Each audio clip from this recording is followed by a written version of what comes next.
सुखदेव जी कथा सुना रहे। बोले गुरुजी, मैं कोई तर्क नहीं कर रहा, आपसे शास्त्रों के प्रति तर्क मत करो, आपने ऐसा कहा है। मैं तो जिज्ञासा से एक प्रश्न पूछ रहा हूं। महाराज पूछिए। महाराज बोले भगवान की दृष्टि एक समान होनी चाहिए कि नहीं? भगवान की दृष्टि एक जैसी होनी चाहिए, किसी के प्रति कुछ, किसी के प्रति कुछ, ऐसा नहीं होना चाहिए। और हमने देखा है कि भगवान हमेशा देवताओं को बचाते हैं, राक्षसों को मारते हैं। तो ये तो उनकी अच्छी दृष्टि नहीं है, ये उनकी अच्छी दृष्टि नहीं है, क्योंकि भगवान भी उनके पुत्र हैं और राक्षस भी उनके पुत्र हैं। इसलिए महाराज ये तो भगवान की अच्छी दृष्टि नहीं है।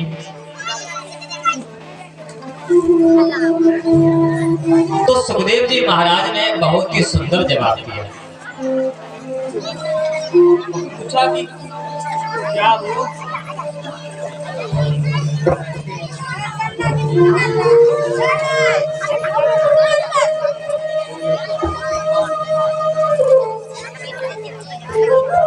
क्या जिन देवताओं को वो बचाने के लिए राक्षसों को मार देते हैं, क्या वो राक्षस सही होते हैं?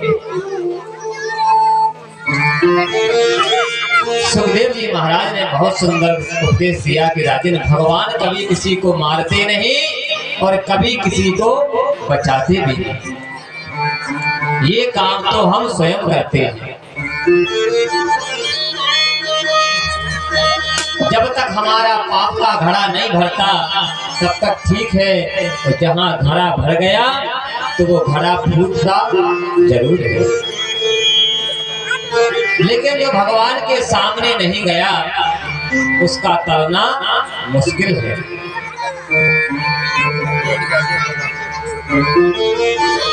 इसलिए भगवान की शरण में जाना चाहिए।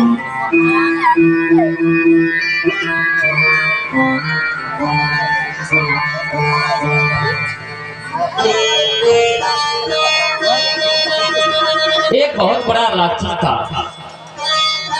हिरण्यकश्यप। हिरण्यकश्यप बहुत ही दुष्ट राक्षस था, भगवान से उसकी शत्रुता थी। राजा परीक्षित बोले, ये कथा हमें तुम जरूर सुनाओ, बहुत सुनने की इच्छा है कथा हमारी।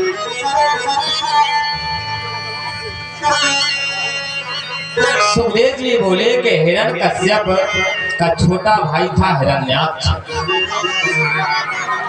भगवान ने 12 भगवान का रूप लिया और हिरण्याक्ष का वध कर दिया। अपने भाई की मृत्यु का बदला लेने के लिए तपस्या करने के लिए चला गया। हिरण्यकश्यप की पत्नी का नाम है कयाधु। कयाधु के 3 पुत्र हुए। बहुत ही सुंदर कथा है, भगवान भक्त प्रहलाद की कथा है। प्रहलाद जी का नाम सुना होगा, इसलिए शांति से कथा सुने, शोर शराबा ना करें।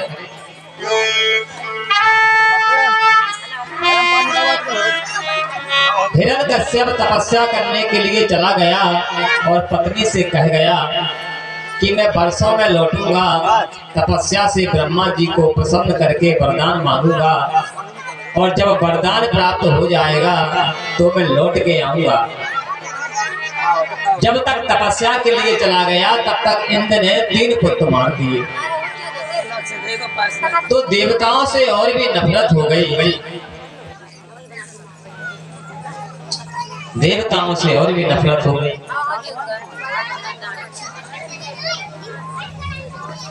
हिरण्यकश्यप के एक और पुत्र हुआ जिसको हम प्रहलाद कहते हैं। प्रहलाद का जीवन बहुत ही सुंदर जीवन है। जिसको परमात्मा से मिलने की लगन लग जाए उसे फिर संसार में कुछ भी अच्छा नहीं लगता। कि नेदगिदोचितो यंतो स्यापि सूत्रे दुष्टेषु च गुरुवेषु बात कर्मा दान देति सीदम सुरा। प्रहलाद के मन में कभी क्रोध नहीं आता। प्रहलाद जी बिल्कुल शांत शांत बैठे हैं। प्रहलाद जी रोते इसलिए हैं कि भगवान कब मिलोगे, और हंसते इसलिए हैं कि जीवन ऐसे ही निकल जाएगा।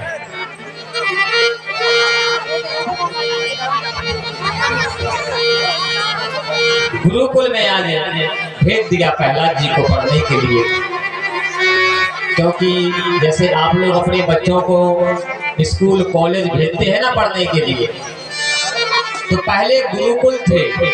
गुरुकुल में संस्कार पढ़ाए जाते थे, और स्कूलों में क्या पढ़ाया जाता है? जो सरकार तय करती है वही पढ़ाया जाता है। गुरुकुल में जो हमारे लिए सही होता था वही पढ़ाया जाता था, संस्कार पढ़ाए जाते थे। स्कूल में जाओ तो भगवान की फोटो नहीं लगाने देते।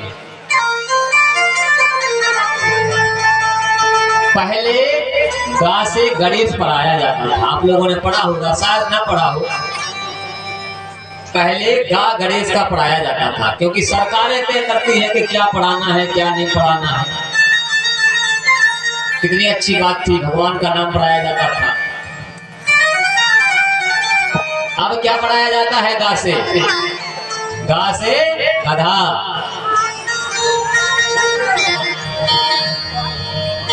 और मास्टर जी कहे कि हम तो गणेश ही पढ़ाएं, तो मास्टर जी तुरंत सस्पेंड हुए।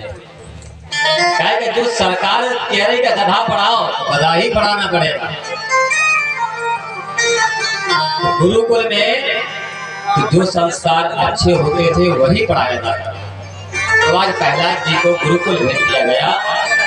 कौन से गुरुकुल? राक्षसों के गुरुकुल में, राक्षस विद्या सिखाने के लिए। हिरण्यकश्यप तो राक्षस है। आज गुरुकुल में पढ़ रहे हैं। काफी समय के बाद आज प्रहलाद जी अपने घर आए, तो पिताजी ने पूछा, प्रहलाद जी को बुलाया, तुमने क्या पढ़ा वहां गुरुकुल? तो बहुत सुंदर प्रहलाद जी ने उपदेश दिया कि पिताजी, संसार में कोई किसी का नहीं है, संसार में कुछ नहीं है, भगवान ही सब कुछ है। उनके शरण में जाना चाहिए, उनका भजन करना चाहिए। जैसे ही सुना, आग बबूला हो गया है कश्यप। गुरु जी को बुलाया है, क्या उल्टा सीधा पढ़ा रहे हो मेरे बालक को? नारायण का नाम सुना रहे हो। गुरु जी घबरा गए कि हमने तो नहीं पढ़ाया है। नहीं पढ़ाया तो कहां से सीख रहा है नारायण की बातें? काबू में रख के पढ़ाओ इनको।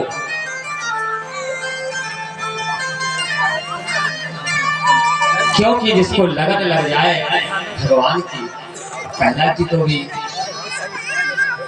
युवा है, सही उम्र भजन करने की युवा अवस्था की होती है। जो नाम राम नाम युवा अवस्था में ले लिया, बुढ़ापे में कहाँ नाम ले पाओगे? बुढ़ापे में नाम नहीं ले पाओगे। बुढ़ापे में कहाँ पहुंचोगे? बुढ़ापे में तो हॉस्पिटल में पहुंच जाओगे। अब होते तुम कहोगे भगवान का नाम ले ले, तो होते 2-4 नर्सें ठाड़ी रहती, अभी ऑक्सीजन लगा देती है, तो तुम होते कहोगे भगवान को भजन कर लें, तो मारती हो रहे होंगे। इसे भगवान का नाम युवा अवस्था में ही लेना। इसलिए नाराम नाम लीनो तेने भरी जवानी में, तू डूब के मर जा रे तुझो भर पानी में, तू डूब के मर जा रे तुझो भर पानी में, तू डूब के मर जा रे तुझो भर पानी में। राम नाम लीनो, हरि नाम लीनो, कृष्ण नाम लीनो तेरे भरी जवानी में। ऐसे नहीं, गोविंद मर जावे हर पानी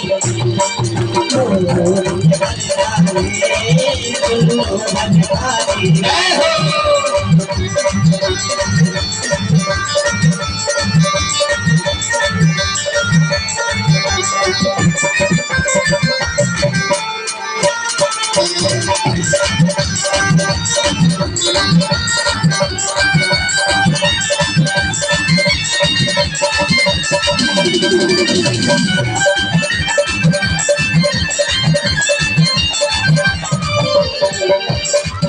आ जाओ माटी में, आ जाओ माटी में, मिल जाएगो माटी में, मिल जाएगो माटी में।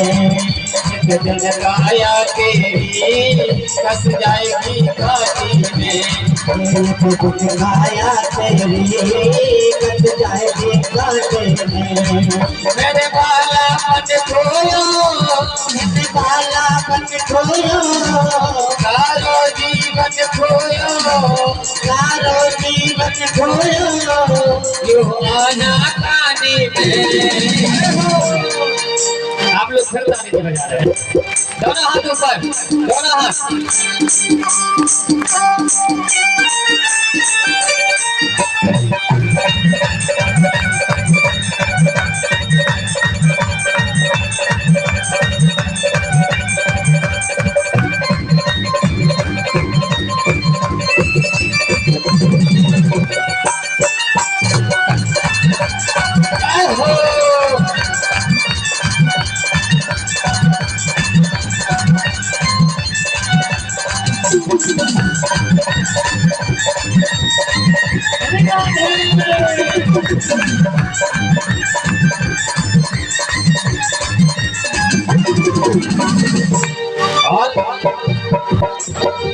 जो करता तेरा मेरा, जो करता तेरा मेरा, यहाँ कुछ भी नहीं है तेरा, यहाँ कुछ भी नहीं है तेरा।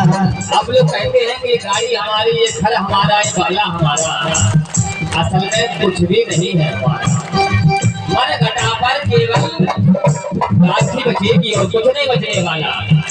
इसलिए सारी कोई माया छोड़ो और भगवान